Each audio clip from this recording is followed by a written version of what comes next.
There are 228 perks in DBD, and today I have decided to pick some of the perks with, in my opinion, the worst design that I think need complete reworks, either buffs or nerfs, in order to become usable. I say this as a DBD player and not a game designer, so please, if you have any suggestions, I'm all ears. Starting off with the most recent perk in this video, we have Quick Gambit. Increases the repair speed of survivors near you while you are chased. I don't have to make a 15-minute section in order to tell you that this perk idea is really bad. Gen speed perks are dangerous, as anything that is very strong and consistent will become meta, just like Prove Thyself. The problem of Quick Gambit is that it requires you to be chased by the killer, while at the same time you have another survivor near you that repairs a generator. Normally, killers will not chase a survivor, and instead they will go and push any survivors off the gen, making this perk completely obsolete by Prove Thyself, which does its job but better, and it has no niche requirement. And the range requirement of 24 meters is too short, knowing that while you are in a chase, you have to go as far as possible from the gens to a strong loop or to avoid a dead zone, for example. Not only that, this perk is way too situational, as it does not give a single benefit to the user and instead it's focused on supporting the rest, which is not bad, but compared to the other support perks that exist, the positives of this perk are almost meaningless and you will not see the benefit yourself. A perfect usage of this perk will only save 7 seconds of a generator, with the added bonus of it stacking with any other survivors that are repairing that generator.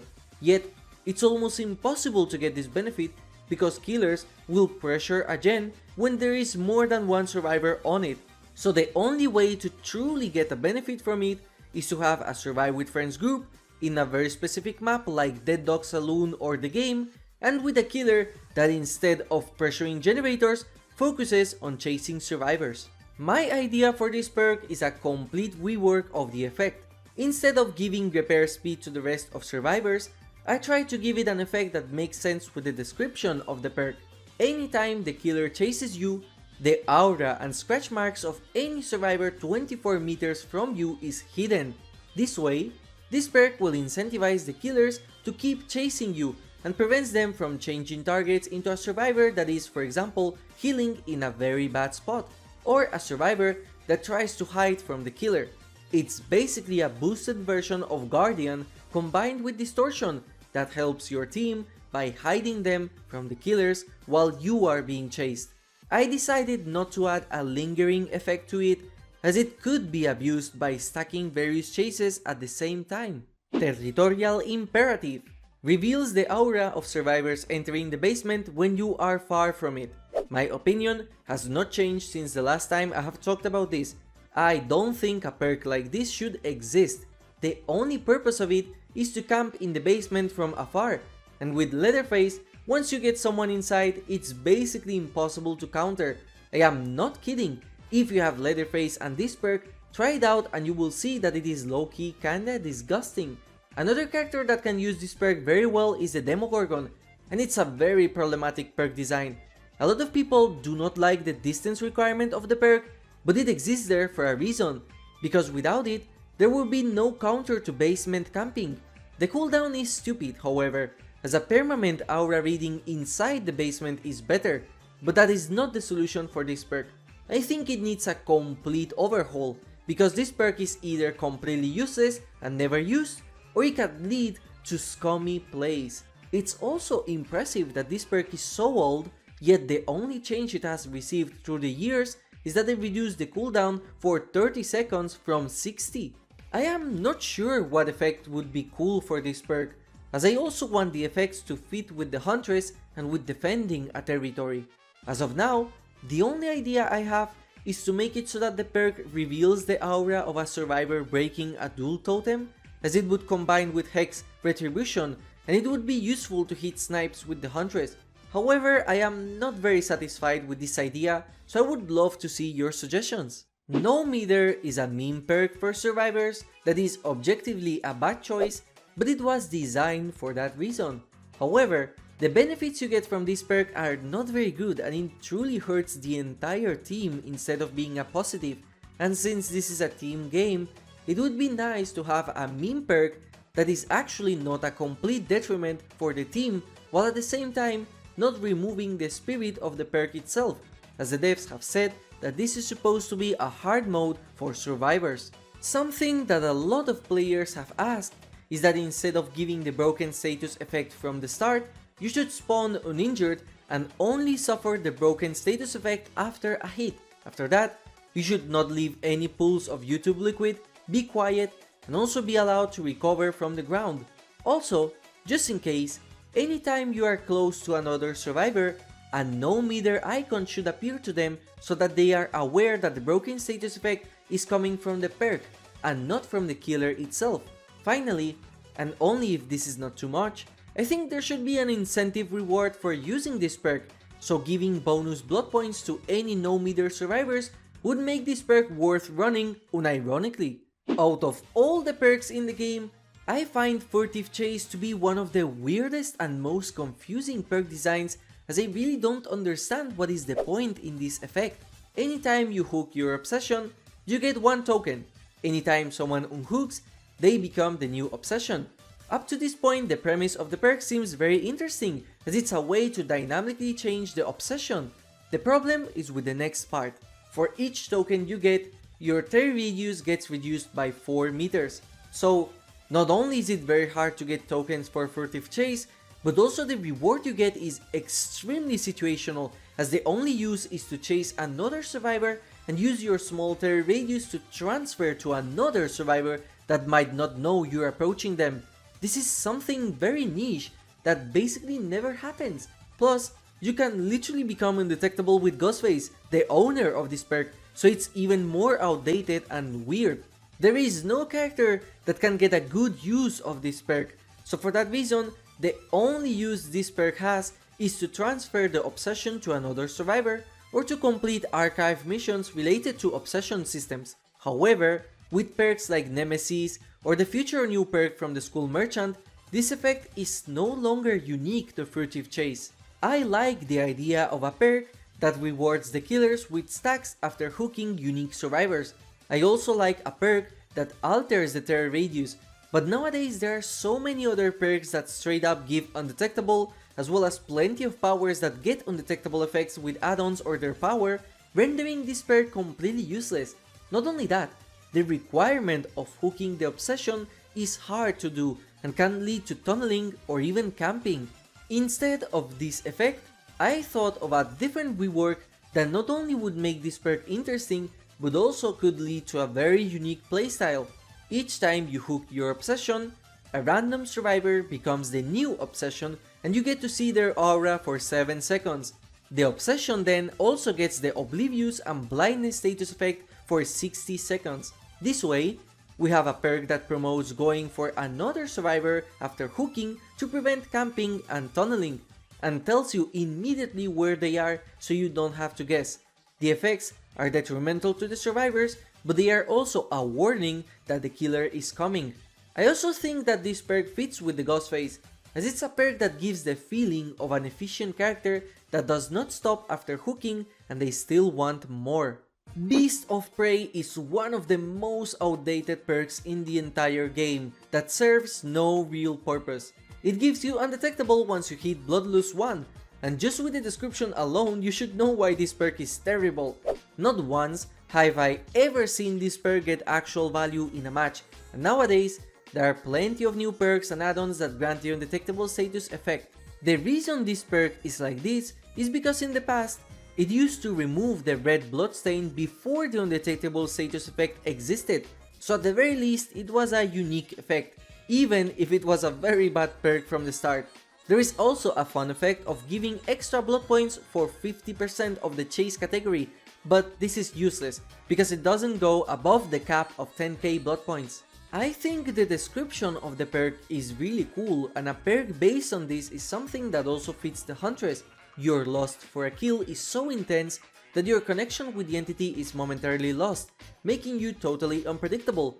That sounds really cool, and to be fair, the effect itself fits already.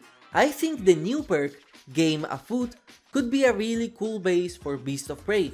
So instead of a perk being linked to Bloodlust, it would have the same effect of being linked to the longest chase instead.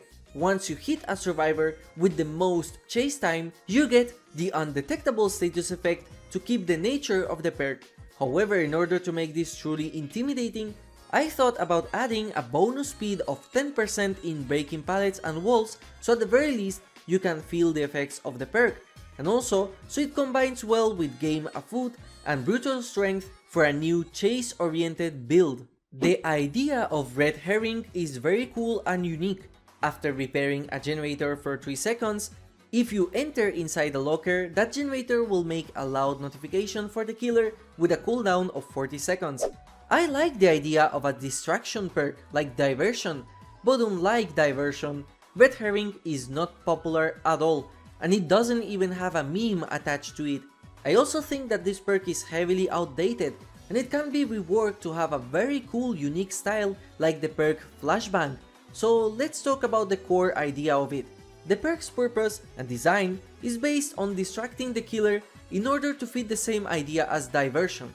However, it is currently linked to a generator and also can only be activated when you enter a locker.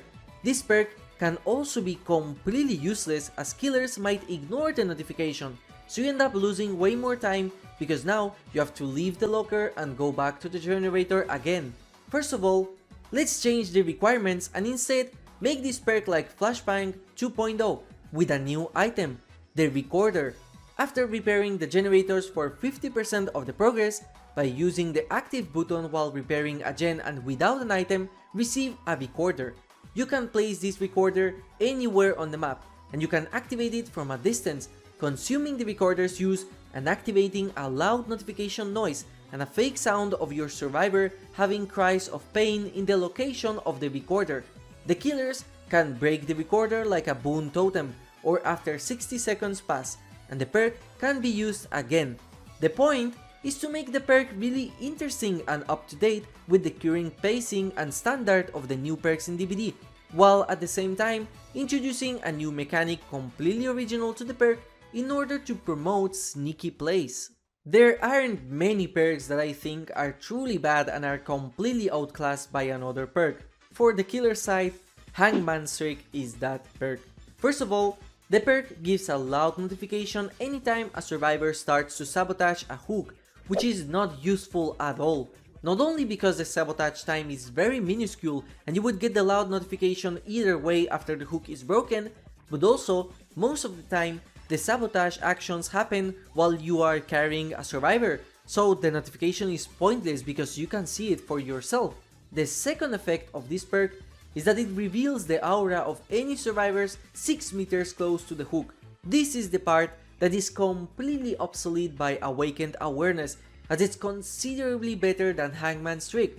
In fact, the effect is so laughable that most of the times you won't even be able to see the aura of anyone, or either you see the survivors trying to body block, or you see someone far away randomly, but it's pointless since they would have moved by the time you arrive.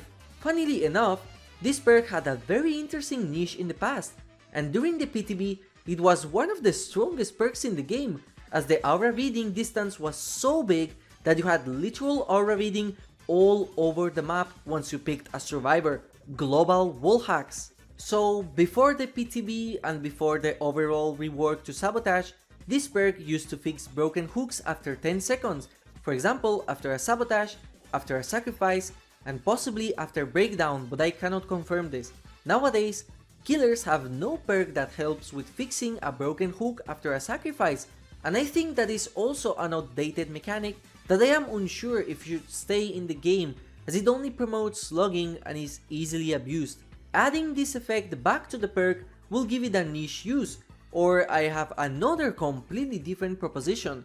Make it a Scorch Hook, increase the aura reading radius only for Scorch Hooks, and make it so that Scorch Hooks cannot be broken by any means, just like basement hooks. However, I don't know if this effect would be too strong. The survivor equivalent of Hangman's trick is Left Behind, as it is also completely outclassed by another perk, Clairvoyance. Left Behind reveals the aura of the hatch whenever you are the last survivor, which is very bad design in my opinion. Clairvoyance instead gives you aura reading of everything after breaking a dual totem and only when you have no item in your hand.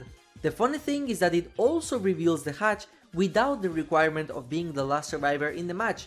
I do not think survivor perks that benefit from other dead survivors should exist. All perks should bring benefits in order to benefit the whole team and not be selfish, with the only exception being Yunjin Lee, as it fits her character a lot. In fact, Left Behind doesn't make sense thematically with Bill. However, I do understand that this perk was changed due to the endgame collapse and hatch reworks in the past, so they decided to cook this change and leave it be. I'm gonna go with the wildest change in the entire video, with the only purpose to get engagement with a hot take. Once a player with Left Behind is sacrificed, give a 15% boost to all actions to the survivors in the match, so the 3 survivors left don't give up. Jokes aside, I actually don't know what change would be cool for this perk, as I do understand the developers wanting to make an endgame focused perk, but I don't think making a perk that benefits from sacrificed teammates is a good idea for a survivor to have, as your priority should be to try and save everyone as a team. I think that the idea behind Claustrophobia is really cool, which is blocking windows after a generator is done, and I think this perk has potential to be disgusting. However, the current numbers are very safe, and thus they are very bad. 30 seconds in a 24 meter radius is nothing considering the fact that the generator has to be repaired, so you can only trigger this 5 times in a match, without forgetting the optimal play for the survivors to just leave that radius, as 24 meters is small and only windows are blocked, not pallets. I think there are various ways to tackle this perk, and I honestly think it could become meta and very strong in some builds with some characters. The first idea is to also block pallets and make the blocking permanent in the area where the last generator was finished. This way, if the generator was done in a place you have not interacted with, it renders that place as a dead zone, and thus it makes the map smaller for survivors. The second idea I had is to keep the effect and numbers of the perk without the pallet blocking, but make it so that it triggers in every place that a repaired generator is. This way, it becomes a fire up type of perk that becomes extremely deadly in the late game where 4 generators are already done, so after each generator is complete, there is a 30-second period of time where all windows close to repair generators are blocked, so either survivors wait out the 30 seconds or they try and use the pallets that are left on the map. Like I said, this perk's idea is really cool and it could end up being very unfun for survivors, I have to admit that, so I understand why the devs decided to give it such numbers, but considering the fact that it is now a free perk and yet nobody runs it, proves that the numbers are too low. I don't like how Botany Knowledge was handled by the devs, and instead I thought of a cool idea to make it more interactive for the survivors. Whenever you equip this perk, a set of small plants will randomly spawn across the entire map in random places, just like glyphs. As a survivor, you can interact with these plants in order to harvest them and get a token. For each token, your healing speed is increased by 20%, up to a maximum of 3 tokens. This effect does not stack with medkits. This way, survivors have a secondary perk that they might want to do in order to have a very fast heal speed, and at the same time, this is an interactive mechanic that will give a secondary objective to the survivors. Honestly, if one day they decide to give powers to survivors, I think this would be a cool power for Claudette, as it fits her character as a botanist who researches plants in the realm to try and find cures. If there is one perk that I despise the design of, is Dark Theory. So, this is apparently a boon magic perk that belongs to Yoichi Asakawa, a survivor that is familiar with paranormal activities.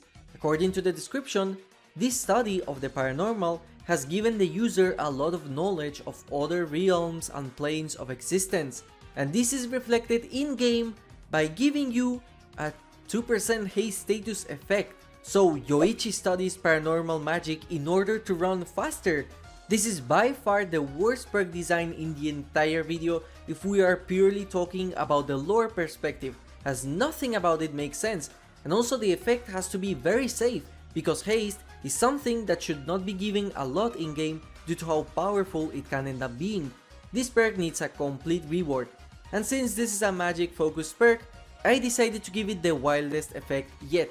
First of all, this perk gives the Oblivious effect to the player that booned the totem.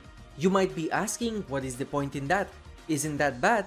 Well, yes, it could be bad, but I wanted to give this perk a very high risk and high reward aspect, and also a perk that makes you Oblivious is very interesting and unique, as it would completely prevent terror radius perks like Claustrophobia, Infectious Fright, Unnerving Presence, Starstruck, or Overwhelming Presence.